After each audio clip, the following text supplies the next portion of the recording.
Tein tämmöset nakutuskuulokkeet. No Xboxi 360 kuulokkeet. Niin noista mä sain tehtyä. Mä kokeilin ihan peruskuulokkeita tähän aluksi. Mutta sehän ei toiminut, koska se on se ääni niin pieni mitä sitä lähtee. Niin tarvittiin vahvistimen väliin. No tässähän semmonen on. Näissä Xboxi kuulokkeissa Sound Blasteri. Sound Blaster 360 taktikki. Toi tosiaan se Xbox 360 headsetti tämä näin, niin tosiaan kun tässä on tää vahvisti, niin mä saan tällä nuo äänekulmaa huomattavasti paremmin. En mä tiedä miten tehokas tämä on, mutta se ainakin toimii. Ja se kytketään vaan vahvistimen tää USB. Tai ottaa virtaa tätä ihan perus USB-paikasta. Ja sitten meidän pitää vetää auksi nakutusanturilta. Mulla on tuolla Delphin nakutusanturi tän Punton nakutusanturin vieressä.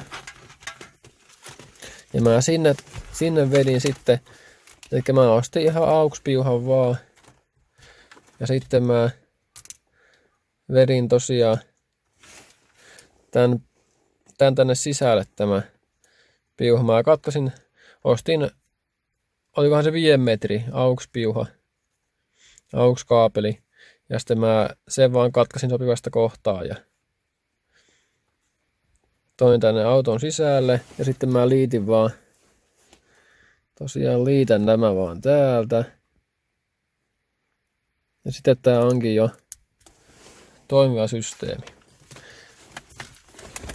Eli tämä ottaa siis virtansa nyt tosta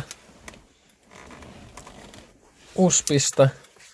Niin kuin normaalistikin ottaa, kun se on Xboxissa kiinni. Ja se ääni tulee se AUX-kaapeli kautta. Se on kolvattuna vaan suoraan sinne Delphin nakutusanturin johtoihin. Kokeillaan nyt miltä se kuulostaa, kun me lyödään tämä täältä käyntiin.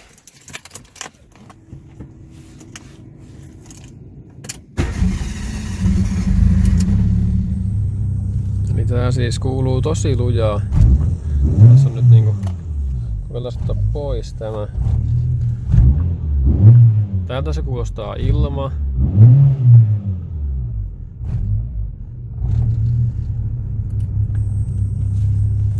Laitetaan tämä tuohon tähän.